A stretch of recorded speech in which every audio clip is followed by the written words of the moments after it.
1 பேதுரு 1வது அதிகாரத்தில் இந்த புஸ்தகம் யாருக்கு எழுதப்பட்டது என்றால், it was return to exiles, people in exiles, அதாவது அலைந்து திரிகிறதை போல இருக்கிற விசுவாசிகளுக்காக எழுதப்பட்டது.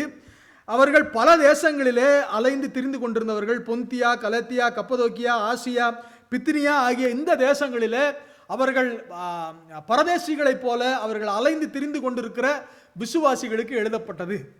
அப்போ நான் உங்களுக்கு முதலே சொன்னேன், ஒரு பயணம் போகிறவன் அல்லது a traveler will have a destination and will have a purpose, but a wanderer or a exile அல்லது பரதேசிகளாக அலைகிறவர்களுக்கு எங்கே போகிறோன்னு அவங்களுக்கு தெரியாது.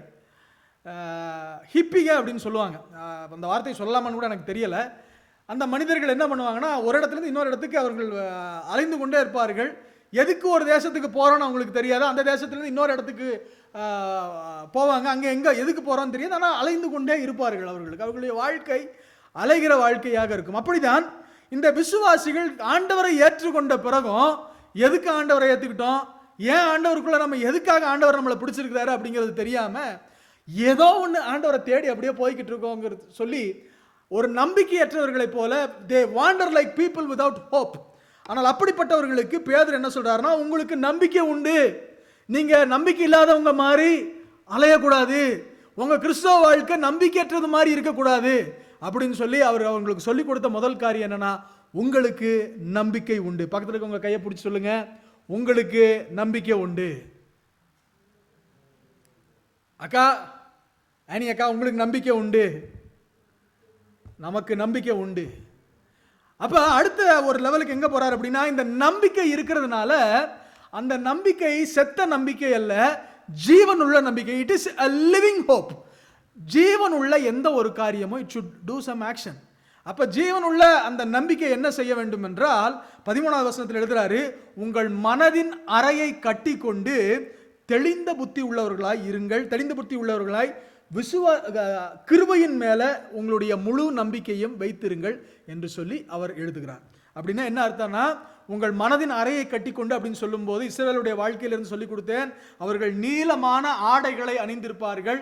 ஆகவே மோசே அவர்களுக்கு நம்பிக்கையின் வார்த்தையை சொல்லி அக்கறைக்கு போக போகிறீர்கள் என்று சொன்னபோது அவங்களுக்கு ஆண்டவர் அவங்களுக்கு சொன்னது என்ன, பஸ்கா பண்டிகையின் போது உங்களுடைய நீளமான ட்ரெஸ் எல்லாத்தையும் எடுத்து மடித்து உங்களுடைய பெல்ட்டை இறுக்கி கட்டிட்டு ஓடுவதற்கு ரெடி ஆகுங்க நீங்கள். ஏனென்றால் உங்களுக்கு நம்பிக்கை இருக்கு, நம்பிக்கை இருந்துச்சுன்னா நீங்க அந்த தேசத்துக்கு உரியவங்க மாதிரி நீங்க நடந்துக்கணும் அப்படின்னு சொல்லி அவர்களுக்கு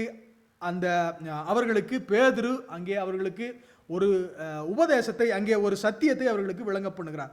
நமக்கும் கூட நம்ம இந்த பூமிக்கு உரியவர்கள் அல்ல, அதனால் இந்த பூமியில் ரொம்ப சௌகரியமாக சந்தோஷமாக நம்ம இருக்கிறதுக்கு அழைக்கப்படலை.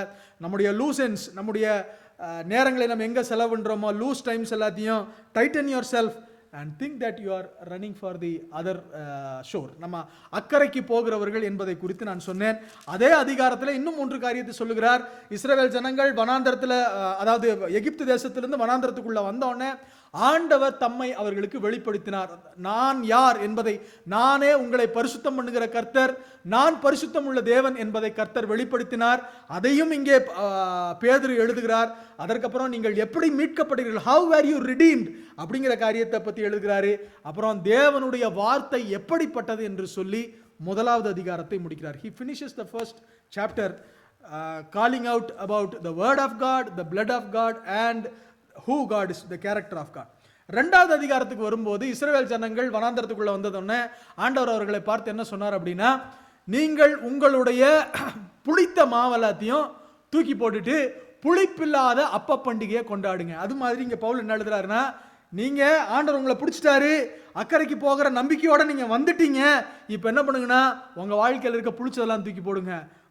பொறாமை, மாய்மாலம், அங்கே அவதூறு, பொய் இதெல்லாத்தையும் தூக்கி போட்டுட்டு புளிப்பில்லாத அப்ப பண்டிகையை நீங்க கொண்டாடுங்க அப்படின்னு சொல்லிட்டு, அதற்கடுத்து என்ன நடக்குதுன்னா, இஸ்ரவேல் ஜனங்கள்ல அங்க புளிப்பில்லாத அப்ப பண்டிகை கொண்டாடி முடிச்ச உடனே ஆலயம் அல்லது ஆசரிப்பு கூடாரம் கட்டப்படுகிறது.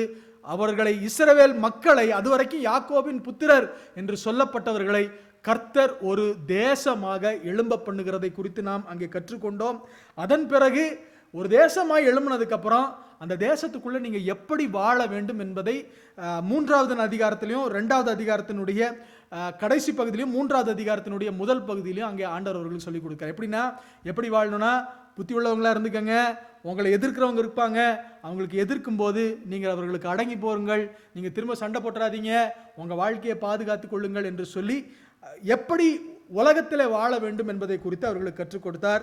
3வது அதிகாரத்தினுடைய துவக்கத்தில் குடும்பத்துக்குள்ளே எப்படி வாழணும், கணவன் மனைவி இவர்களுக்குள்ளே நீங்கள் எப்படி வாழணும் என்று சொல்லி அந்த காரியத்தை கற்றுக் கொடுத்து நேராக வந்து இன்றைய செய்திக்கு நேராக 3வது அதிகாரத்தினுடைய மைய பகுதியில் வந்து பேதுரு நம்மளை விட்டுருக்கிறார். இது வரைக்கும் புரிஞ்சுச்சா? ஓகே, புரிஞ்சிருச்சு. ஆண்டி மட்டும் தான் சொல்கிறீங்க, மற்றவங்களுக்கு புரிஞ்சுச்சா? நான் ரொம்ப ஒரு ரீகேப் பண்ணிட்டேன். ஆனால் இந்த ரீகேப் எதுக்காக நான் வாரம் பண்ணுறேன் அப்படின்னா, இந்த பிரசங்கத்தை ஒரு 8 பிரசங்கம் 9 பிரசங்கம் முடியும் போது இந்த ஃபர்ஸ்ட் பீட்டர் புக்கில் என்ன தான் இருக்குன்னு உங்கள் மனசுக்குள்ளே டக்குன்னு வந்துடணும். புக்கை பார்த்தாலே ஒரு 4 பேர் ஒரு குவிஸ் ப்ரோக்ராம்லாம் வச்சா நம்ம சர்ச்சில் 1 பேதுரு பக்கா ஃபினிஷ்ட் அப்படின்ற மாதிரி இருக்கணும். சரி, ஆனால் நேரடியாக தேவனுடைய வார்த்தைக்கு நேராக கடந்து போகலாம். இன்னைக்கு செய்தியினுடைய தலைப்பு யாராவது ஒருத்தர் வாசிங்களேன், இங்கிலீஷில் தான் இருக்குது. செய்தியினுடைய தலைப்பு வாசிங்க. ப்ளூ பிரிண்ட் ஃபார் த, ஒரு வசனத்தை வாசிக்கலாம், எடுத்தவர்கள் வாசிங்க. 1 பேதுரு 3 10வது வசனத்தை யாராவது ஒருத்தர் வாசிங்களேன். 1 பேதுரு 3:10. ஓகே, ஜீவனை விரும்பி நல்ல நாட்களை காண வேண்டும் என்று இருக்கிறவன். எத்தனை பேருக்கு இங்கிற ஆசை? நல்ல நாட்களை என் வாழ்க்கையில் வரணும்னு எத்தனை பேருக்கு ஆசை? How many of you want good life in your good days in your life? எல்லாருக்கும் ஆசையா? ஓகே, சரி. இப்போ அடுத்த கொஸ்டின் சுப்ரீமனுக்கு நேராக போவோம். இன்னைக்கு அவரை வம்பிழுப்போம். நல்ல வாழ்க்கை, நல்ல நாட்கள் அப்படின்னா என்னென்ன? உங்களுக்கு என்ன ஆசை? எதை ஆசைப்படுறீங்க? நான் ஆசைப்படுறேன்னு கை தூக்குனீங்க. என்ன ஆசைப்படுறீங்க? நல்ல ஃபேமிலி. Okay, wonderful. அடுத்து அமிகா, நீங்க சொல்லுங்க. Good health. Okay, wonderful. Uncle?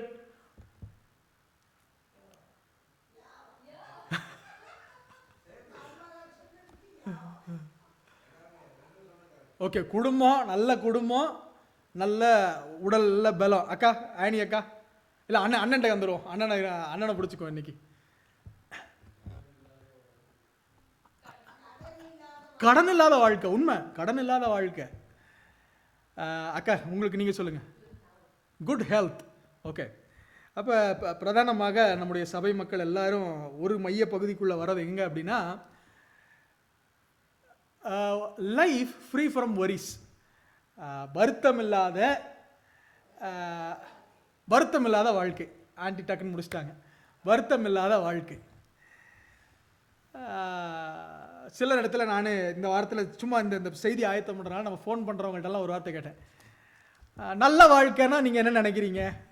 என் ஃப்ரெண்ட்ஸ் ஒருத்தன்ட்ட கேட்டேன். நல்ல வாழ்க்கைன்னா மதின்னு ஒரு ஃப்ரெண்ட் இருக்கு, அப்படி அவன்கிட்ட கேட்டேன், யோ நல்ல வாழ்க்கைன்னா நீ உனக்கு என்னையா வாழ்க்கை அப்படின்னு.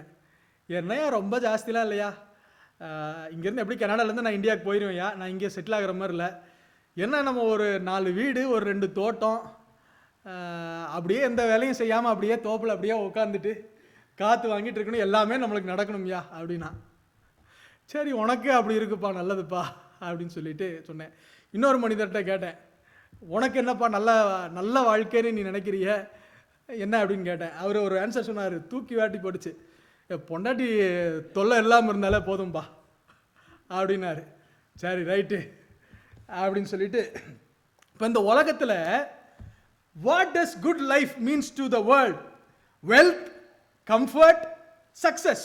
இந்த உலகத்தினுடைய மக்களுக்கு நமக்கு எது நல்ல வாழ்க்கை அல்லது நல்ல நாட்கள் அப்படின்னு நம்ம நினைக்கிறோம் அப்படின்னா, வெல்த், நல்ல ஐஸ்வர்யம் இருக்கணும். ஐஸ்வர்யத்தை தேடுறது தப்பா இல்லை. ஐஸ்வர்யம் எல்லாவற்றுக்கும், அந்த பணம், வசனம் என்ன சொல்லுது? பணம் எல்லாவற்றுக்கும் உதவும். எல்லாவற்றுக்கும் பணம் எல்லாவற்றுக்கும் உதவுன்னு வசனம் சொல்லுது. ஆனால் எது தப்பு அப்படின்னா, பண ஆசை எல்லா தீமைக்கும் வேற இருக்கு. பணம் தப்பு இல்லை, பணம் சம்பாதிக்கிற தப்பு இல்லை. ஆனால் நம்ம ஆசை எல்லாம் அந்த பணத்து மேலேயே வச்சிருந்தோம்னு வச்சுக்கோங்க, பணம் சம்பாதிக்கிறதுக்காகவே வாழ்க்கையை ஓட்டணும்னு வச்சுக்கோங்க, அது தப்பு. ஆனால் பணத்தை ஆண்டவர், தேவனுடைய பிள்ளைகளை கர்த்தர் தம்முடைய ஐஸ்வர்யத்தினால கர்த்தர் ஆசீர்வதிக்கிறார். அப்போ இந்த உலகத்திற்கு எது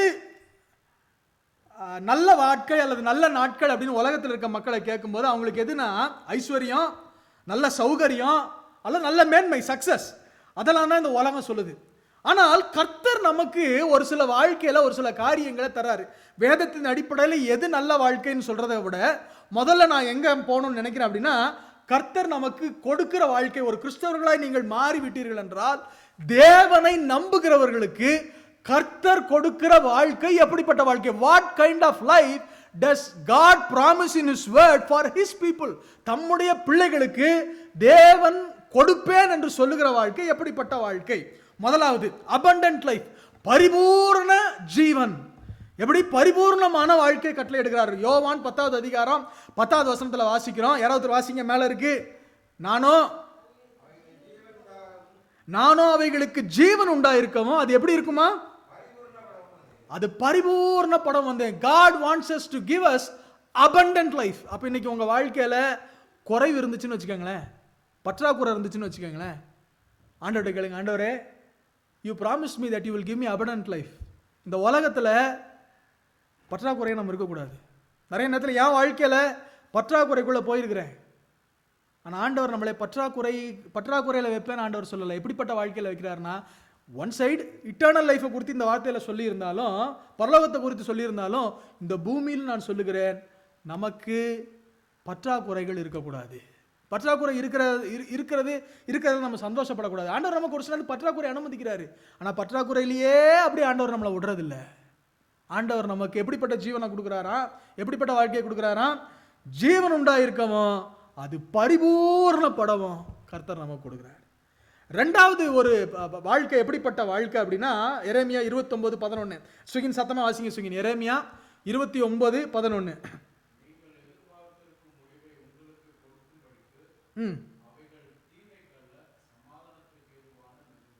நீங்க எதிர்பார்க்கிறத உங்களுக்கு கொடுக்கறதுக்கு ஆண்டவர் எப்படி வச்சிருக்கிறாரு?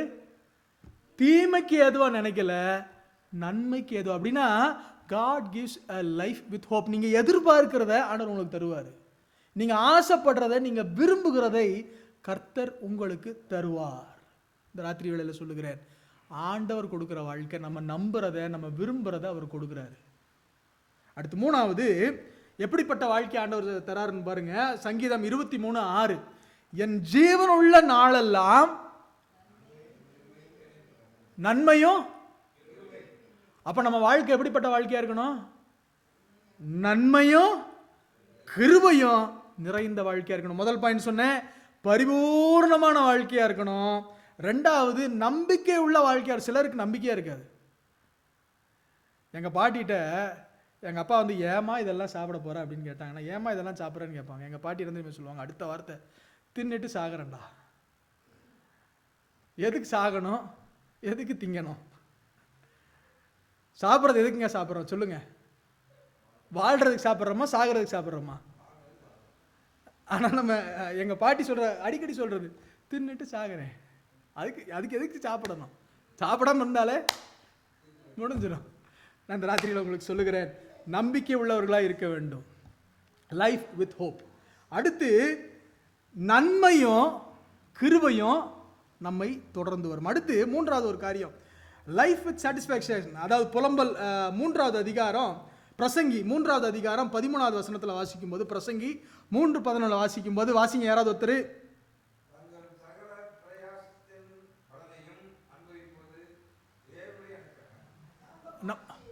ஆண்டி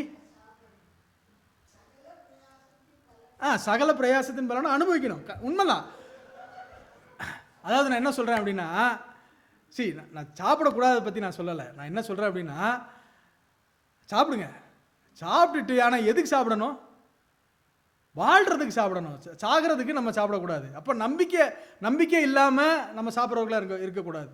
நம்ம சாப்பிட்றது நமக்கு நம்பிக்கையையும் நமக்கு தைரியத்தையும் நம்முடைய நீடித்த நாட்களையும் நமக்கு கட்டளையிடுவதற்காக நம்ம சாப்பிடணும். இப்போ இந்த பிரசங்கி 3:13 ஆண்டவர் என்னது சொல்றாருன்னா, தங்கள் சகல பிரயாசத்தின் பலனையும் அனுபவிப்பது தேவன் கொடுக்குற அனுகிரகம். ஆண்டவர் நம்மளுக்கு என்ன கொடுக்குறாரு? a life where we can enjoy and be satisfied of what we work. நம்ம என்ன வேலை செஞ்சோமோ அதனுடைய பலனை அனுபவிக்கணும். அந்த ஒர்க்கில் ஒரு சாட்டிஸ்ஃபேக்ஷன் இருக்கணும். சில நாட்களில் வேலை முடிஞ்சு வரும்போது எனக்கே ரொம்ப கடுப்பாக இருக்கும். எத்தனை பேருக்கு அப்படி கோபம் இருந்திருக்கு? என்னடா இன்னைக்கு வேலை செஞ்சோம் கருமம், தொட்டா இதை தொட்டா அது உடஞ்சு போயிடுது, அதை தொட்டா அது ரிப்பேர் ஆகி போயிடுது. எத்தனை நாள் அப்படி இருந்திருக்கிறீங்க? நான் இருந்திருக்கிறேன் நிறைய நாள். அதை ஆரம்பித்த உடனே அன்னைக்கு வந்து என்ன நடக்கும், காலையிலே அவனை கூப்பிட்டுட்டுவான் என்னைய, டேய் ஐயோ ஆரம்பமே இப்படியா. ஆனால் ஆண்டவர் கொடுக்குற வாழ்க்கை எப்படிப்பட்டதுன்னா, நம்ம வேலையில் நம்ம செய்கிற வேலையில் ஒரு சாட்டிஸ்ஃபேக்ஷன் இருக்கணும் ஒன்று. ரெண்டாவது அதை என்ஜாய் பண்ணி அதில் பலன் வருது பாருங்க, அதில் அனுபவிக்கணும். அனுபவிக்காமல் சிலர் எப்படி ஓடுவோம் அப்படின்னா, வேலை வேலை வேலை வேலைன்னு ஓடுவோம். சம்பாரிச்சு எதுக்குங்க சம்பாதிக்கிறோம்? அனுபவிக்கிறதுக்கு. பக்கத்தில் இருக்கவங்களை பார்த்து கேளுங்க, எதுக்கு சம்பாதிக்கிறீங்க? பாருங்க ஆண்டி பாருங்க லிஸ்ட்டு போடுறாங்க. அப்போ அனுபவிக்கணும். நான் சொல்லுகிறேன், இந்த உங்கள் வாழ்க்கையில் சொல்லுகிறேன், வேலைக்கு நல்லா வேலை செய்யுங்க, ஆனால் அதே சமயத்தில் இடையில ஒரு பிரேக் எடுத்து நல்லா அனுபவிங்க. நல்லா நீங்கள் அனுபவிக்கணும். அனுபவிக்காமல் அந்த வாழ்க்கையில் ஓடிக்கிட்டே இருந்தோம்னு வச்சுக்கோங்களேன், ஒரு நாள் ஆண்டவர் அனுபவிக்க முடியாமல் பிரேக் டவுன் பண்ணி உட்கார வைப்பார். ஒரு ஊழியக்காரர்கிட்ட, இப்போ it's not just for secular people, ஊழியக்காரங்களுக்கு நான் சொல்கிறேன். ஒரு ஊழியக்காரு தொடர்ந்து ஊழியம் ஊழியம் ஊழியம் ஊழியம் ஊழியம் ஊழியம் ஊழியம்னு ஓடினார். ஒரு நாள் ஆண்டவர் வந்து அவரை பயங்கர சிக்காகி பெட் ரிட்டனாக அப்படி படுத்தார். அப்போ இவருக்கு ரொம்ப மனசு வருத்தம். ஆண்டவர்கிட்ட ஜெபம் பண்ணுறாரு, ஆண்டவரே நான் ஓடி ஓடி உங்களுக்காக ஊழியம் செஞ்சேனே, இப்போ இப்படி படுக்க வச்சிட்டிங்களே அப்படின்னா, நீ ஓடி ஓடி ஊழியம் செய்யக்கூடாதுன்னு தான், கொஞ்சமாச்சு நீ படுக்கணும் தான் அவனை படுக்க வச்சேன்னு ஆண்டவர் ரெஸ்பான்ஸ் கொடுத்தான். அந்த ராத்திரி உங்களுக்கு சொல்லுகிறேன், take rest. Rest is very very important in our life. ஆண்டவர் 6 நாட்கள் வேலை செய்து ஆண்டவரே ஓய்ந்திருக்கிறாருங்க. ஆண்டவரே ஓய்ந்திருக்கிறாரு. ஆனால் நம்மளாம் என்ன பண்ணுறோம்? ரெஸ்ட்டே விடுறதில்ல, ஓடிக்கிட்டே இருக்கிறோம். அந்த ராத்திரியில் சொல்லுகிறேன், take rest. Rest is very essential, very important in our life. அடுத்து எப்படி ஆண்டவர் நம்முடைய வாழ்க்கையை நமக்கு எப்படி கொடுக்குறாரு அப்படின்னா, சங்கீதம் 118:24 வாசிங்க. இது கர்த்தர் இதுல களி கூர்ந்து மகிழ கடவுள். எப்படிப்பட்ட வாழ்க்கை ஆண்டவர் கொடுக்குறாருன்னா, சந்தோஷமான வாழ்க்கை கொடுக்குறாரு. அக்கா அனிகா, ஆண்டவர் எப்படிப்பட்ட வாழ்க்கை கொடுக்குறாரு? சந்தோஷமான வாழ்க்கை கொடுக்குறாரு. பக்கத்தில் இருக்கவங்களை பார்த்து சொல்லுங்க, ஆண்டவர் நமக்கு சந்தோஷத்தை கொடுத்துருக்கிறாரு. சும்மா இங்கே வந்து சர்ச்சுக்குள்ளேயும் உம்முன்ட்டு உட்காந்துருக்க கூடாது. யார் யார் இப்போ உம்முன்னு உட்காந்துருக்கீங்க?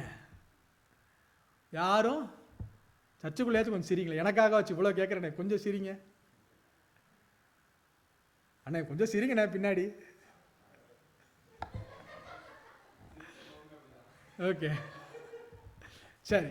அப்போ ஆண்டவர் நமக்கு கொடுக்குற வாழ்க்கை எப்படின்னா, பரிபூர்ணமுள்ள வாழ்க்கை, நம்பிக்கை உள்ள வாழ்க்கை, நன்மையும் கிருபையும் நிறைந்த வாழ்க்கை, திருப்தி நிறைந்த ஒரு வாழ்க்கை, அனுபவிக்கிற ஒரு வாழ்க்கை, சந்தோஷமான வாழ்க்கையை கர்த்தர் நமக்கு கொடுக்கிறார். அப்ப இந்த வாழ்க்கையை தான் ஆண்டவர் நமக்கு வாக்கு பண்ணியிருக்கிற வாழ்க்கை.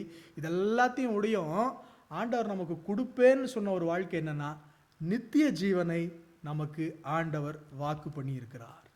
God has promised us eternal life. அப்போ நம்முடைய வாழ்க்கையில் நல்ல நாட்கள்னு சொல்லும்போது, அடுத்த முறை நான் உங்கள்கிட்ட கேட்கும்போது, ஹெல்த்து வெல்த்து கம்ஃபர்ட்டு சக்ஸஸ்லாம் தாண்டி நமக்கு என்ன இருக்கணும் அப்படின்னா, பரிபூர்ணம் இருக்கணும், திருப்தி இருக்கணும், சந்தோஷம் இருக்கணும், நன்மையும் கிருபை இருக்கணும், நம்பிக்கை இருக்கணும். அதுதான் நல்ல வாழ்க்கை. இன்னும் கொஞ்சம் டிஃபைன் பண்ணி சொல்லணும் அப்படின்னா, நம்முடைய வாழ்க்கை, வேதாகமம் ஒரு மனிதனுடைய வாழ்க்கையை நல்ல வாழ்க்கைன்னு எப்படி சொல்லுது அப்படின்னா, முதல் காரியம் பிரயோஜனம் உள்ள வாழ்க்கையாக இருக்க வேண்டும். நம்மெல்லாம் சந்தோஷமாக இருக்கிறோம், நல்ல நன்மை கிருபை நமக்கு பொங்கி வருது, ஆனால் அடுத்தவனுக்கு பிரயோஜனம் இல்லாட்டி என்ன? அதனால் என்ன பிரயோஜனம்? ஒரு சிலரெல்லாம் வந்து அவங்க வாழ்க்கை முடிஞ்சதுக்கப்புறம், அவனாப்பா அவன் பாட்டுக்கு வாழ்ந்தான் செத்தான், எதுக்கு வாழ்ந்தானே தெரியாது. பிரயோஜனமற்ற வாழ்க்கையாக இருக்கக்கூடாது. நம்மளை பார்க்கிறவர்கள், ஐயோ இந்த மனுஷனால எனக்கு நிறைய பிரயோஜனம் உண்டாச்சுப்பா. இந்த டீச்சர்ஸ்க்கெல்லாம் ஒரு நல்ல ஒரு பெரிய ஒரு ஆண்டவர் இயற்கையாகவே கொடுத்த ஒரு கிரேஸ் என்ன அப்படின்னா, இந்த ஸ்டூடெண்ட்ஸ் எல்லாம் போயிடுவாங்க, முடிச்சு வச்சதுக்கப்புறம் போனதுக்கப்புறம் ஒரு 10 வருஷம் 20 வருஷம் பெருசாக டாக்டரு என்ஜினியர்லாம் ஆகி முடிச்சதுக்கப்புறம் திரும்ப வந்து அவங்கள பார்க்கும்போது அவங்கள போய் அப்படி கையை பிடிச்சி சொல்லுவாங்க பாருங்க. எங்கள் அம்மாட்டெல்லாம் வந்து நிறைய பேர் திடீர்னு ரோட்டில் போயிட்டுருப்போம், எங்கேயா கடையில் போய் துணி வாங்க போயிட்டுருப்போம், யாரோ ஒருத்தவங்க வந்து கையை பிடிச்சிட்டு, மிஸ் மேம் நல்லா இருக்கீங்களா அப்படிம்பாங்க. யாரா இது இவ்வளோ பெரிய ஆளாக இருக்காங்க, அம்மா வந்து இப்படி கையை பிடிச்சி நிற்கிறாரு அப்படின்னு பார்த்தா, நீங்கள் சொல்லிக் கொடுத்தா எங்களால் மறக்கவே முடியாது அப்படி இப்படின்னு ஒரு 5 நிமிஷம் பேசுவாங்க. அப்போ நம்முடைய வாழ்க்கை எப்படிப்பட்ட வாழ்க்கையாக இருக்குன்னா பிரயோஜனம் உள்ள வாழ்க்கையாக இருக்க வேண்டும். யோசேப்பை குறித்து சொல்லும்போது ஆதியாகம புஸ்தகம் 49வது அதிகாரம் 22வது வசனத்தில் அவங்க அப்பா பையனை பற்றி சொல்கிறாரு. என்ன சொல்கிறார் அப்படின்னா, யோசேப்பு அவன் கனிதரும் திராட்சை செடி. He is a fruitful vine. அவன் கனிதரவன்.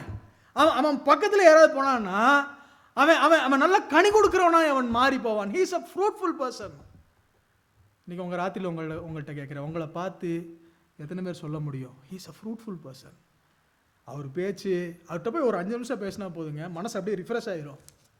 அவர்கிட்ட போய் ஒரு கஷ்டத்தை சொன்னால் போதுங்க, அவர் என்னை அப்படியே எனர்ஜைஸ் ஆக்கி விட்டுருவார். ஃப்ரூட்ஃபுல்லாக இருப்பார். அவரால் நம்மளுக்கு உதவி இருக்குது, அவரால் நமக்கு பிரயோஜனம் இருக்குது அப்படின்னு சொல்லி நம்முடைய வாழ்க்கை, வேதாகமம் சொல்லுகிற ஒரு நல்ல வாழ்க்கை எப்படிப்பட்ட வாழ்க்கைனா பிரயோஜனம் உள்ள வாழ்க்கையாக இருக்க வேண்டும். பிலமோனை குறித்து, ஒனேசிமோ அப்படின்ற ஒரு மனிதனை குறித்து பிலமோன்ன்ற புஸ்தகத்தில் எழுதி வச்சிருக்கிறாங்க. பிலமோன் 1:11 முன்னாடி அவன் பிரயோஜனம் இல்லாதவனா இருந்தான். Once he was not a beneficial person. ஆனால் இப்போ என்ன எழுதுறாரு அப்படின்னா, இப்பொழுதோ உமக்கும் எனக்கும் பிரயோஜனம் உள்ளவன். he is a very useful beneficial person. he is a very useful person. இன்னைக்கு காலையில் தீமோத்தேயுவை பற்றி சொன்னேன். தீமோத்தேயுவை பற்றி சொல்லும்போது பவுல் எழுதுறாரு. தீமோத்தேயு 2 தீமோத்தேயு 3வது அதிகாரத்தில் 2வது அதிகாரத்தில் எழுதும்போது சொல்கிறாரு தீமோத்தேயுவை பற்றி. தீமோத்தேயுக்கு ஆல்ரெடி எப்படிப்பட்ட ஒரு மனுஷன்னா, சின்ன வயசில் அவனுக்கு வயிற்று வலி. சின்ன பையன், ஆனால் அவனுக்கு ரொம்ப வயிற்று வலி. அவனை பார்த்து சொல்கிறாரு, எப்பா உனக்கு ரொம்ப வயிற்று வலியில் கஷ்டப்படுற, திராட்சை ரசத்தை கொஞ்சம் சேர்த்துக்கோ. அந்த அளவுக்கு அட்வைஸ் பண்ணக்கூடிய அளவுக்கு அவனுக்கு கஷ்டத்தில் இருக்கிற மனுஷன். ஆனால் அந்த தீமோத்தேயுவை பற்றி பவுல் எழுதும்போது என்ன சொல்கிறார் அப்படின்னா, இவனை மாதிரி எனக்கு யூஸ்ஃபுல்லானவன் யாருமே இல்லைங்க. There is no one as good as like Timothy. தீமோத்தேயு மாதிரி ரொம்ப யூஸ்ஃபுல்லாக இருக்கிறது யாருமே இல்லை. எனக்கு இந்த ராத்திரி வேளையில் சொல்லுகிறேன், நல்ல வாழ்க்கை எப்படிப்பட்ட வாழ்க்கை இருக்கணும் அப்படின்னா பிரயோஜனம் உள்ள வாழ்க்கையாக இருக்க வேண்டும். பக்கத்தில் இருக்கவங்களை பார்த்து சொல்லுங்கள், பிரயோஜனப்படுங்க. Be useful to someone. உங்கள் வாழ்க்கையில் மறிக்கிறதுக்குள்ள யூஸ்ஃபுல்லாக இருக்க மாறியுங்க. ஆண்டவர் உங்களை யூஸ்ஃபுல்லாக மாற்றுவார். அடுத்து 2வது கூட்டம் எப்படி, 2வது வாழ்க்கை, நம்ம வாழ்க்கை எப்படிப்பட்ட வாழ்க்கையாக இருக்கும் அப்படின்னா ஃபுல்ஃபில்லிங் லைஃப். கர்த்தர் எனக்காக என்னென்ன வச்சிருக்கிறாரோ அதெல்லாத்தையும் செய்து முடிக்கக்கூடிய, முழுவதும் நிறைவேற்றக்கூடிய ஒரு வாழ்க்கை நம்முடைய வாழ்க்கையில் இருக்கணும். நோவாவை குறித்து சொல்லும்போது ஆதியாகமம் புஸ்தகம் 6:22 அவனை குறித்து சொல்லும்போது, நோவா தேவன் தனக்கு கட்டளையிட்டபடியெல்லாம் அவன் செய்து முடித்தான். He completed what God appointed for him. ஆனால் நமக்கெல்லாம் என்ன பிரச்சனை அப்படின்னா, ஆண்டவர் நமக்கு என்ன வச்சிருக்கிறாரு அப்படின்னே தெரியாது.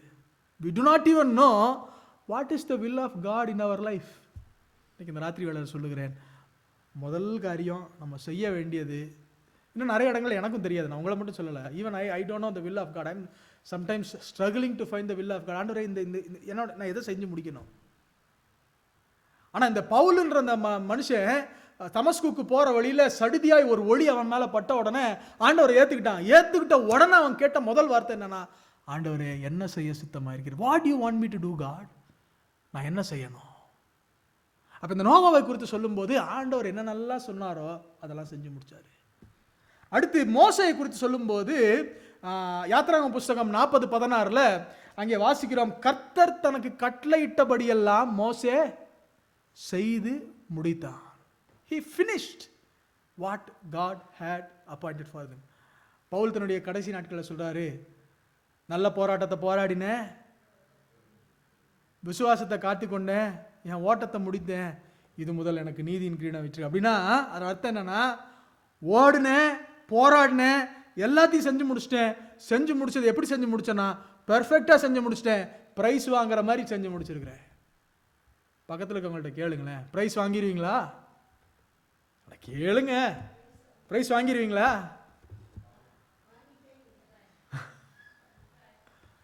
கண்டிப்பாக நம்மளாம் ப்ரைஸ் வாங்கணும். we all have medals waiting for us. இப்போ 3வது ஒரு வாழ்க்கை என்னன்னா மீனிங்ஃபுல் லைஃப். ஒன்று பெனிஃபிஷியல் லைஃப், அதாவது பிரயோஜனம் உள்ள வாழ்க்கை, செய்து முடிக்கிற வாழ்க்கை. 3வது வாழ்க்கை அர்த்தமுள்ள வாழ்க்கை இருக்கணும். நிறைய நேரத்தில் பிரயோஜனமாயிருவோம், பிரயோஜனப்படுவோம். 2வது ஆண்டவர் சொன்னதையும் செஞ்சு முடிச்சிருவோம். ஆனால் பாதி வழியில் என்ன நடந்துடும் அப்படின்னா அர்த்தம் இல்லாமல் போயிடும் வாழ்க்கை. என்ன அப்படி என்ன அர்த்தம்லாம் போகும்னா, சாலமோனுக்கு ஆண்டவர் வந்து ரொம்ப பியூட்டிஃபுல்லாக அவனை ஆசீர்வதிச்சார். ஞானத்தை கொடுத்தாரு, கேட்ட ஐஸ்வர்யத்தை கொடுத்தாரு, கேளாத ஞானத்தை கொடுத்தாரு. He gave him the richness what he asked and he also gave him the wisdom what he did not ask. கேட்டதும் கிடைச்சிச்சு, கேளாதும் கிடைச்சிச்சு. அதை வச்சு ஜனங்களுக்கு பிரயோஜனப்பட்டானா? Was he useful? பிரயோஜனப்பட்டானான்னு கேட்டால் நிச்சயமா பிரயோஜனப்பட்டான். He was useful. அடுத்து அவன் வாழ்க்கையில் ஆண்டவர் வச்சதை அவன் செய்து முடிச்சானா அப்படின்னு கேட்டால் நிச்சயமா அவன் செய்து முடித்தான். ஆனால் எங்க பிரச்சனை வந்துச்சு அப்படின்னா, அவன் பிரயோஜனமா இருந்தான், செய்து முடிச்சான். ஆனா அவனுடைய வாழ்க்கையில எங்க அவன் தடம் மாறி போயிட்டான் அப்படின்னா, தேவனுக்கு பிரியமில்லாத காரியங்களை அவன் செய்து அவன் கடைசியில் அவனுடைய வாழ்க்கையினுடைய முடிவு பார்க்கும்போது அவன் ஆண்டவரை விட்டு விலகி போனான். நம்ம பிரயோஜனம் உள்ளவங்களா இருக்கலாம், ஆண்டவர் சொன்னதெல்லாம் செஞ்சு முடிக்கலாம், ஆனால் ஓட்டத்தை முடிக்கும் போது ஆண்டவர் ஏற்றுக்கிற மாதிரி இருக்கணும் வாழ்க்கை. We should live like God accepting our life. இந்த உலகம் முழுவதையும் ஆதாயப்படுத்தி தன்னுடைய ஆத்மாவை இழந்து போனால் அதனால என்ன லாபம்? எல்லாத்தையும் செஞ்சுட்டோங்க, பியூட்டிஃபுல்லாக ஆட்சி பண்ணிட்டேன். உதாரணத்துக்கு நான் பிரைம் மினிஸ்டர் ஆகிட்டேன்னு வச்சுக்கோங்க. சிரிக்கிறீங்க, நீங்களே சிரிச்சிங்கன்னா எனக்கு யார் ஓட்டு போடுவா? அண்ணே புரியல அண்ணே. ஆமாம், ஓட்டே இல்லைண்ணே, அது கூட இல்லை. சரி, ஓகே. அப்போ உலகம் முழுசையும் ஆதாயப்படுத்தி எல்லாத்தையும் செஞ்சு முடிச்சு, நல்லா ஊழியத்தெல்லாம் செஞ்சு முடிச்சிட்டேன். ஆனால் என் வாழ்க்கையில் ரகசியமாக ஏதோ ஒரு காரியத்தை தப்பு பண்ணிக்கிட்டே இருக்கேன். உங்களுக்கு எல்லாத்துக்கும் நல்லவன் மாதிரி உங்களுக்கெல்லாம் உபதேசம் பண்ணி உங்களுக்கெல்லாம் பிரயோஜனப்பட்டுட்டு ஆண்டவர் எனக்கு சொன்னது ஒரு பக்கம் சொல்கிறதெல்லாம் செஞ்சுக்கிட்டே இருந்தாலும் சைடில் திருட்டுத்தனத்தையும் பண்ணிக்கிட்டே இருக்கிறேன். there is no point. இந்த ராத்திரி வேளையில் சொல்லுகிறேன், beneficial life, fulfilling life, meaningful life நம்முடைய வாழ்க்கையில் இருக்க வேண்டும். இப்படி சொல்லிட்டு இருக்கிற அந்த பேதுரு அந்த அதிகாரத்தில் இப்போ 10வது வசனத்தை திரும்ப வாசிங்க அங்கிள். 1 பேதுரு 3:10. பைபிளில் தான் அங்கிள், இங்கே மேலே இல்லை. இல்லை ஆண்டி, பைபிளில் தான் இருக்குது, இங்கே இல்லை அந்த வசனம். Okay, whoever desires to love life and see good days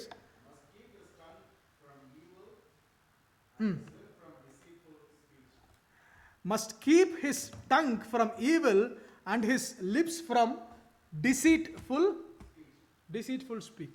அப்ப உங்க வாழ்க்கை பிரயோஜனமுள்ள வாழ்க்கை, உங்க வாழ்க்கை நிறைவேற்றி முடிக்கிற வாழ்க்கை, உங்களுடைய வாழ்க்கை அர்த்தமுள்ள வாழ்க்கையா இருக்க வேணும்னா இங்க பேதுரு எழுதுறாரு, உங்க நாக்க உங்க வாயை ப்ராப்பரா யூஸ் பண்ணுங்க. ஏன் நான் அடிக்கடி நான் சொல்லுகிறது உண்டு, இந்த வாயை நம்ம ரொம்ப ஜாக்கிரதையாய் பயன்படுத்த வேண்டும். இந்த வாயை நம்ம பயன்படுத்துறது நம்மளுடைய முடிவை தீர்மானிக்கும். யாக்கோபு எழுதும்போது, யாக்கோபு 3வது அதிகாரத்தில் எழுதுறாரு, நாவானது சிறிய அவயவமா இருந்தும் ஆயுள் சக்கரத்தையே முடிச்சிருமா. ஹோல் லைஃப் இந்த நாக்கு, நரம்பு எலும்பில்லாத நாக்கு மொத்த வாழ்க்கையை முடிச்சிடும். அப்ப இந்த நாக்கை குறித்து எச்சரிக்கையுள்ள இருங்க. ஏன் எச்சரிக்கையா இருக்கணும் அப்படின்னா, நீங்க ரோமர் 10வது அதிகாரம் 9வது வசனத்தை வாசிக்கும் பொழுது, நீ கர்த்தராகிய இயேசுவை உன் வாயினாலே அறிக்கையிட்டு இருதயத்தில் விசுவாசித்து வாயினால அறிக்கையிட்டா நீ ரட்சிக்கப்படுவ. அப்ப நம்ம சால்வேஷன்ல யூஸ் பண்ற 2 ஆர்கன் என்னன்னா, ஒன்னு நம்ம இருதயம், 2வது நம்ம வாய். அப்ப இந்த வாயில ரட்சிப்பை பெற்றுக்கொண்ட இந்த வாயில கண்ட வார்த்தையை பேசலாமா? தேவையில்லாத காரியத்தை பேசலாமா? அவங்கள பத்தி இவங்கள பத்தி நம்ம பேசலாமா? தேவையில்லாத நம்ம பேசுவதை நாம் நிறுத்திக் கொள்ள வேண்டும். இந்த நோவாவுக்கு 3 பசங்க இருந்தாங்க, சேம், காம், யாபேத். இந்த 2வது பையன் என்ன பண்ணிட்டான் அப்படின்னா, உள்ள போய் பார்க்கும்போது அவங்க அப்பா நிர்வாணமா படுத்து கிடக்குறாரு. அங்க நிர்வாணமா படுத்து கிடந்த உடனே அவன் பண்ண ஒரே தப்பு என்ன தெரியுமா? வெளியில வந்து அவர் தப்பா கிடக்கிறாருன்னு அவங்க அண்ணன் 2 பேர்த்திட்டையும் சொன்னா, விளைவு சாபத்தை வாங்கி கொண்டு. அவன் சொன்னது தப்பா சொல்லுங்க? அவன் சொன்னது உண்மையா பொய்யா? அவன் சொன்னது உண்மைதாங்க. What he told was true. Noah was lying naked தான், அவன் நிர்வாணமாக தான் கிடக்குறான். அதை வந்து தான் இவன் சொல்கிறான். ஆனால் வேதம் நம்மளுடைய ஸ்டாண்டர்டை எப்படி ஆண்டவர் பார்க்குறாரு அப்படின்னா, ஒருத்தனுடைய பாவத்தை பற்றி வெளியில் போய் தூத்தாத, வெளியில் போய் மற்றவங்கள்ட்ட சொல்ல. அது உண்மையாக இருக்கலாம், it might be true, it might be right, but God does not want us to speak ill about others. வேணா அந்த மனுஷனுக்கு. ஆனால் அடுத்தவங்க ரெண்டு அண்ணன், முதலவனும் கடைசினும் இருந்தான், சேமும் யாபேத்தும் இருந்தாங்க. அவங்க என்ன பண்ணாங்க? துணியை தூக்கிட்டு வந்து முடி விட்டாங்க. நான் சொல்கிறேன், நம்ம வாழ்க்கை எப்படி இருக்கணும்னா, நம்ம மற்றவங்ககிட்ட பார்க்குற தப்பை ஊரெல்லாம் சொல்லிட்டு தெரியக்கூடாது.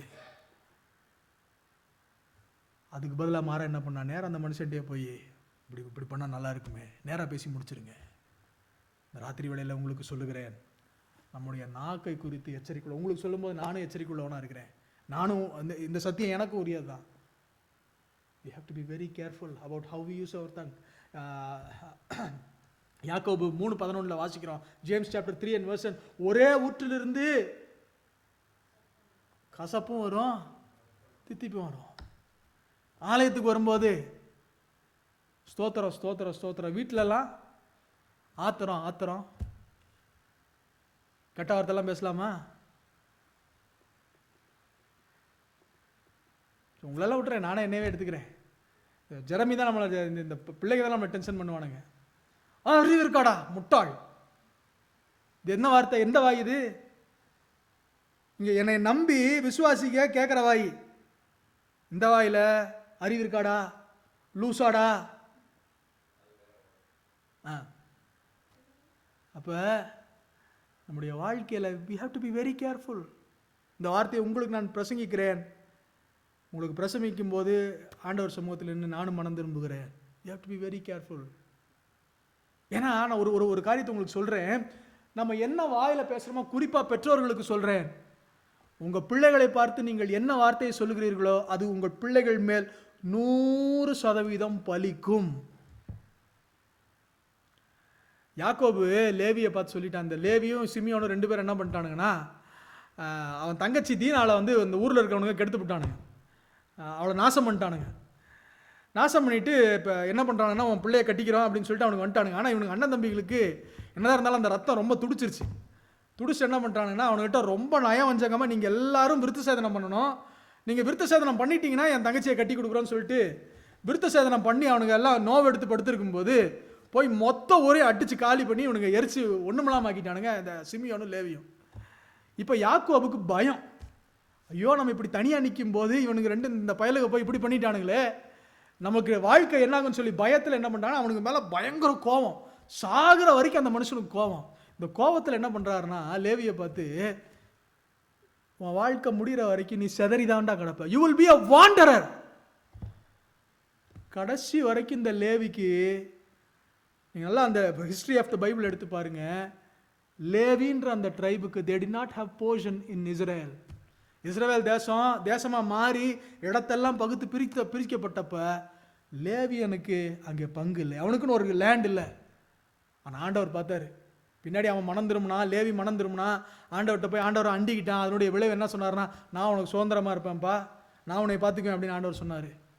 ஏதை நான் சொல்கிறேன் அப்படின்னா, பெற்றோர் என்ன வார்த்தையை சொல்கிறாங்களோ உங்கள் பிள்ளைகள் மேலே பலிக்கும். ஒரு நாள் எங்கள் பாட்டி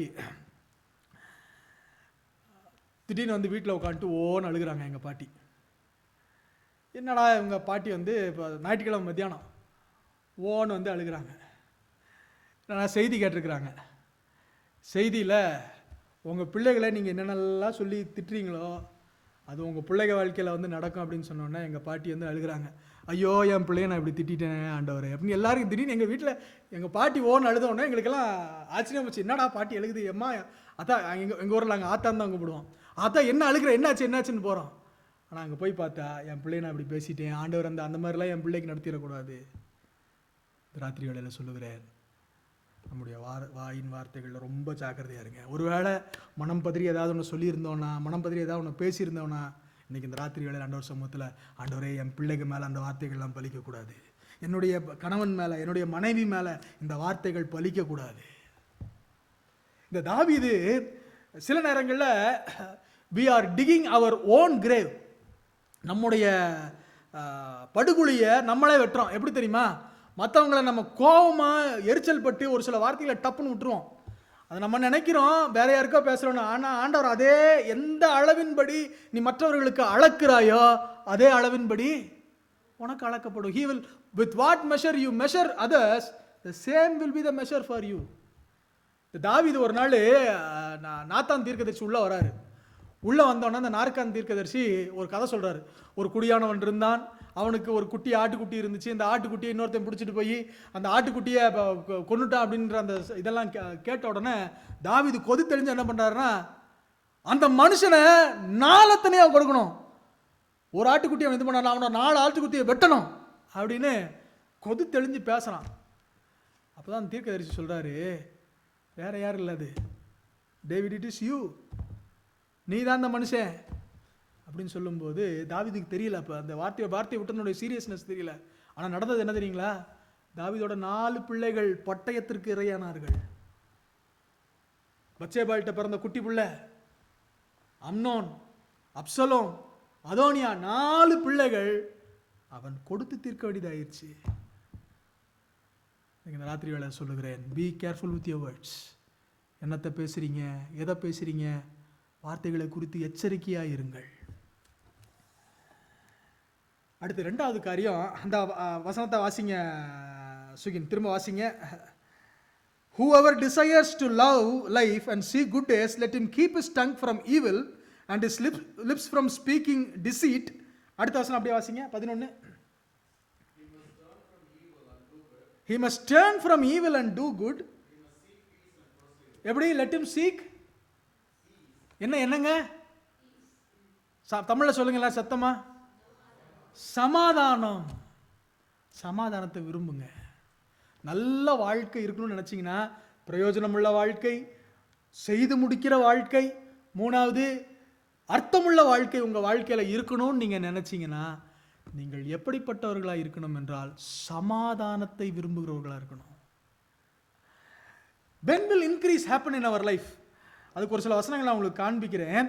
அப்போஸ்தலர் 9வது அதிகாரம் 31வது வசனத்தில் சபைகளை குறித்து சொல்லி இருக்கிறது. சர்ச்சை பற்றி சொல்லும்போது the church increased அப்படிங்கிற அந்த வார்த்தை வரும்போது எப்போ இன்க்ரீஸ் ஆச்சுன்னா, சபைகள் சமாதானம் பெற்று விருத்தி அடைந்தது. when there was peace, there was an increase. யாக்கோபு 3வது அதிகாரம் 18வது வசனத்தில் வாசிக்கும் போது, நீதியின் கனியானது, the harvest of righteousness, எங்க ஹார்வெஸ்ட் இருக்கும் அப்படின்னா, சமாதானத்தை நடப்பிக்கிறவர்களாலே சமாதானத்தில் விதைக்கப்படுகிறது. சமாதானத்தை நம்ம விதைச்சோம் அப்படின்னா we will reap harvest of righteousness. அறுப்பு எங்க இருக்கும் அப்படின்னா, where there will be harvest is when there is peace. இந்த ராத்திரி வேளையில சொல்லுகிறேன், எல்லாரோடும் கூடுமானவரை, பைபிளே ஆண்டவர் என்ன சொல்றாருன்னா, எல்லாத்துக்குமே சமாதானம் இருக்க முடியாது, உண்மை. we cannot be at peace with everyone. அப்படி நம்ம எல்லாத்துக்கூடையும் பீஸ்ஃபுல்லாக இருக்கணும், நம்ம மாய்மலம் பண்ணணும்.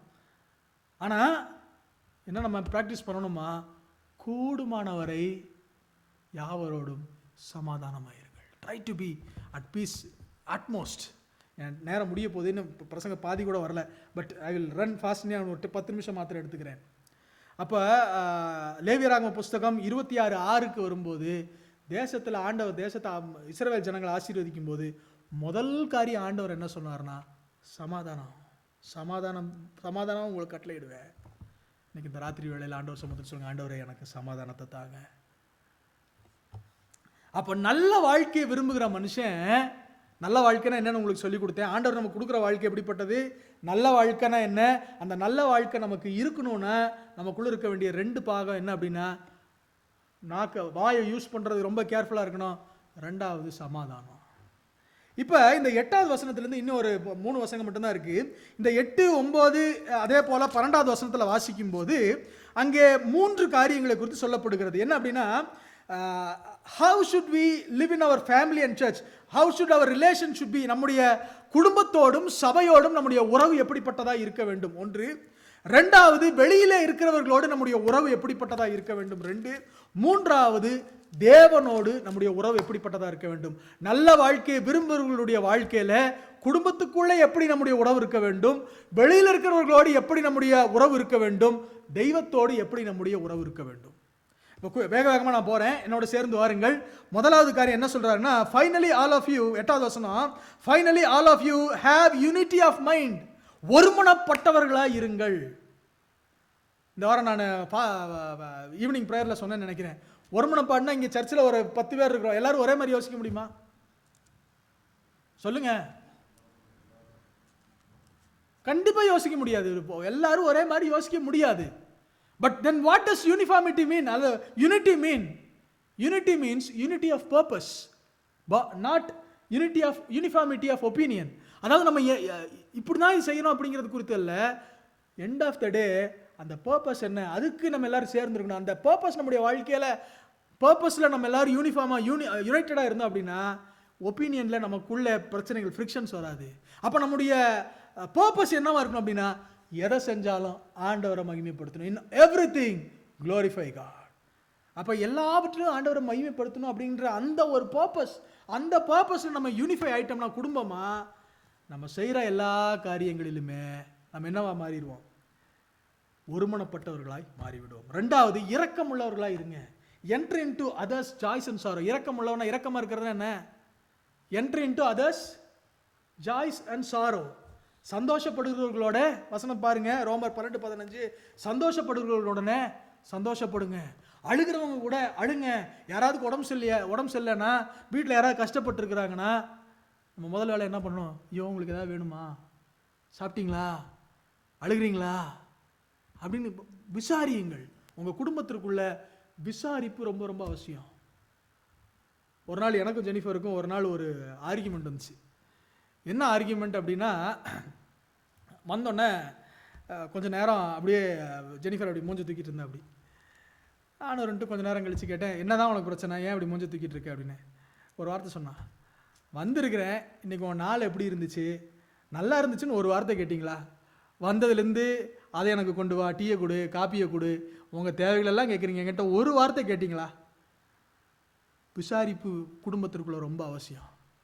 உங்கள் வீட்டுக்காரர் வெளியிலேருந்து வேலையிலேருந்து வந்திருந்தாலும் சரி, வீட்டுக்குள்ளே அண்ணே ஊர்லேருந்து வந்திருக்கிறார், அண்ணே நல்லா இருக்கீங்களா, அண்ணே பிரயாணம் சுகமாக இருந்ததா, ஓகே. அப்போ விசாரிப்பு ரொம்ப அவசியம். அக்கா அவங்க ஊருக்கு போயிட்டு வந்தாங்க, அக்கா அவங்க ட்ராவல் நல்லா இருந்திருக்கும்னு நம்புகிறேன். விசாரிப்பு அவசியம். ஒரு வாரம் ஒருத்தர் வரலையா, நம்ம விசாரிக்க வேண்டும். ஒருவர் விசாரிக்கிறவர்களாக இருக்கணும். ஒருத்தவங்களுக்கு கஷ்டமா, அவங்க கஷ்டத்தில் சேர்ந்து நம்ம அழுகணும், இமோஷன்ஸை வெளிப்படுத்தணுங்க. நம்ம எல்லாரும் we are all emotional beings. இமோஷன்ஸை வெளிப்படுத்தாமல் அப்படியே நம்ம ரிஜிடாக கல் மாதிரி எவனுக்கோ எக்கடை கெட்டு போட்டோம், எனக்கு என்னப்பா என் வாழ்க்கை நல்லா நடந்தா சரி, அப்படி இருக்கக்கூடாது. ஆண்டவர் நம்மளை இமோஷனல் பீயிங்ஸாக தான் படைச்சிருக்கிறாரு. we have to express with each other. குடும்பத்திற்குள்ளே நான் சொல்லுகிறேன், நல்ல குடும்பமாக இருக்கணும் அப்படின்னா அப்பப்போ உங்கள் மனைவியை பார்த்து கேளுங்க, என்னண்ணே சுப்ரீமண்ணே இன்னைக்கு போனோன்னா அக்காட்ட, வேலை முடிஞ்ச அக்கா வந்தோடனே கேட்கணும், என்னம்மா இன்னைக்கு எப்படி வேலை இருந்துச்சு அப்படின்னு சொல்லி கேட்கணும். கேட்காம இருந்தீங்கன்னா, ஆமாம் 2 சைடும் கேட்கணும், கரெக்டு. அப்போ இரக்கம் உள்ளவர்களாக இருங்க. 3வது, சகோதர ஸ்நேகம் உள்ளவர்களாக இருங்க. we have to understand that we all belong to the family of God. பரிசுத்தவான்களோட ஒரே நகரத்தாரும் தேவனுடைய வீட்டாருமாய் இருந்து, எபேசியர் 2:19, கலாத்தியர் 6:10, விசேஷமாக விசுவாச குடும்பத்தார்களுக்கு நன்மை செய்யணும். we are all one family. நான் ஒரே ஒரு சம்பவம் சொல்கிறேன், அண்ணருக்குனால எனக்கு டக்குன்னு ஞாபகம் வருது. கொஞ்ச நாளைக்கு முன்னாடி சுகின் இந்தியா போயிட்டு வந்தார். இந்தியா போயிட்டு அவர் வரும்போது வீடெல்லாம் காலி பண்ணிட்டாரு. உள்ள மனுஷன் வரும்போது தங்குவதற்கு இடம் இல்லை. எனக்கு ஃபோன் பண்ணார். அப்போ நான் ஒன்றுமே செய்யலை, நம்ம ஆண்டியன்ட்டு ஒரு வார்த்தை கேட்டேன், அண்ணே ஏதாவது வீடு இருக்குமாண்ணே? நோ ப்ராப்ளம் நம்மகிட்ட ஒரு வீடு இருக்குது, இமீடியட்டாக அவர் அனுப்புங்க, அவ்வளோதான். ஏன் அதை இது பண்ணார்? நம்ம சர்ச்சு பையனா? ஒரே குடும்பம், a feeling of one family. அப்போ நம்ம ஒரே குடும்பம். நமக்கு ஒருத்தருக்கு ஒரு கஷ்டம் ஒரு நஷ்டம் வரும்போது ஒருத்தரோடு ஒருத்தர் நாம் ஒரே குடும்பத்தார்களை போல் நாம் நடந்து கொள்ள வேண்டும். அடுத்து, மன உருக்கம் உள்ளவர்கள், பி கம்பேஷனேட். ஃபஸ்ட்டு என்னென்னா, நம்ம இதுக்கு முன்னாடி பார்த்தோம் இரக்கம் உள்ளவர்கள். இரக்கம் உள்ளதுன்னா ஃபீலிங்ஸில் போய் அந்த நீங்கள் அங்கிள் இப்போ கை வலியில் இருக்காரு அப்படின்னா, அங்கிள் கை வலிக்குதா பரவாயில்லையா அப்படின்னு விசாரிக்கிறது. ஆனால் இந்த மன உருக்கம் அப்படின்னா இன்னும் ஒரு ஸ்டெப் மேலே. என்ன தெரியுங்களா?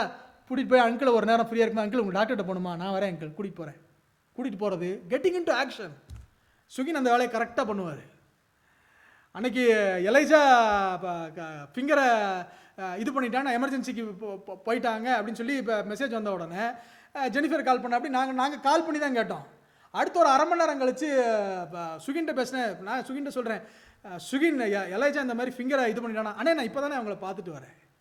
என்ன, ஹி வென்ட் இன்டு ஆக்ஷன். அங்கே மட்டும் இல்லை, ஒரு நாள் நானும் ஜெனிஃபரும் உடம்பு சரியில்லாமல் படுத்துட்டோம். ஃபோன் பண்ண, நான் அப்படியே சோர்வா சுகின் முடியல சுகின் அப்படின்னு. அடுத்த ஒரு மணி நேரத்தில் வந்து கதவில் யாரோ தட்டுறாங்க. யாரா இந்த நேரத்தில் கதவை திறந்து பார்த்தா சிக்கனு அது இதெல்லாம் வாங்கிட்டு வந்து மனுஷன் வீட்டில் வந்து எனக்கு சூப்பை போட்டு, ஆனால் எந்திரிக்கினே குடிங்கண்ணே. அதோட அன்னைக்கு நைட்டோட அந்த காய்ச்சல் போச்சுங்க. மன உருக்கம் உள்ளவர்களாக இருங்க. Get into action. விசாரிக்கிறவங்க மாத்திரம் இல்லை, கெட் இன்டு ஆக்ஷன். அடுத்து இணக்கம் உள்ளவர்களாக இருங்க. இங்கிலீஷில் சொல்லும்போது பி ஹம்பிள் பீப்புள். இதோட நான் முடிச்சிடுறேன். B humble people. இணக்கம் உள்ளவர்களாக இருங்க. இது இணக்கம்ன்ற தமிழில் வார்த்தை இருக்குது, இணக்கங்கிறதுக்கு வேறு அர்த்தம் உண்டு. ஆனால் இங்கிலீஷ்லேருந்து நான் எடுத்துக்கிட்டேன். Be humble people. எப்படின்னா, have honest opinion about yourself. நம்ம நிறைய நேரத்தில் பிரச்சனை எங்கே வரும் அப்படின்னா, வீட்டுக்குள்ளேயா இருக்கட்டும் இல்லை சபையிலையா இருக்கட்டும், எங்கே பிரச்சனை வரும் அப்படின்னா, we think more than who we are. நம்மளை பற்றி ரொம்ப மேன்மையாக நினச்சிருக்கோம். நமக்கு கிடைச்சதெல்லாம் வந்து ஆண்டவர் நம்மளுக்கு அள்ளி கொடுத்துட்டாரு அப்படின்னு சொல்லி நம்ம கிடைச்சதெல்லாம் வந்து நமக்கு ஏதோ வி டிசர்வ்னு நினைக்கிறோம். இல்லைங்க, நம்மளால் ஆனதும் ஒன்றும் இல்லை, நம்மளால் ஆக போகிறதும் ஒன்றும் இல்லை. Nothing happens, we deserve nothing. நம்மளால் ஒன்றுமே முடியாது. ஆண்டவர் டக்குன்னு இந்த மூச்சு அப்படி ஒரு செகண்ட் நிறுத்திட்டாருன்னு வச்சுக்கோங்க, பிரசங்கம் பண்ணிட்டு வந்து முடிஞ்சு ஃப்ளாட். இந்த ராத்திரி வேளையில் உங்களுக்கு சொல்லுகிறேன், இணக்கம் உள்ளவர்களாக இருங்க. இதோட நான் காரியத்தை முடிக்கிறேன். அடுத்த வாரத்தை நான் தொடர்ந்து பேசுகிறேன். Beneficial life. உங்கள் வாழ்க்கை நல்ல வாழ்க்கையாக இருக்கணும்னா மற்றவர்களுக்கு பிரயோஜனமுள்ள வாழ்க்கையாக இருக்கணும். ரெண்டாவது காரியம், நோக்கத்தை நிறைவேற்றுகிற வாழ்க்கையாக இருக்கணும். மூன்றாவது காரியம், அர்த்தமுள்ள வாழ்க்கையாக இருக்கணும். இதை நடக்கணும்னா உங்கள் வாயை பற்றி ரொம்ப ஜாக்கிரதை உள்ளவர்களாக இருங்க. ரெண்டாவது, சமாதானம் பண்ணுகிறவர்களாக இருங்க. உங்கள் குடும்பத்துக்குள்ளே நீங்கள் எப்படி வாழணும் அப்படின்னா, ஒருமனப்பட்டவர்களாக இருங்க. Be of unity of purpose. இரக்கம் உள்ளவர்களாக இருங்க. சிம்பத்தட்டிக் பீப்புளாக இருங்க. சகோதர ஸ்நேகம் உள்ளவர்களாக இருங்க. We are all with brotherhood. அதே போல் மன உருக்கம் உள்ளவர்களாக, கம்பேஷனேட் பீப்புளாக. ஐந்தாவது காரியம், ஹம்பிளான ஜனங்களாக இருங்க. ராத்திரி வேளையில் எல்லாரும் கண்களை மூடி ஆண்டவர் சமூகத்தில் கர்த்தரை நோக்கி பார்ப்போம்.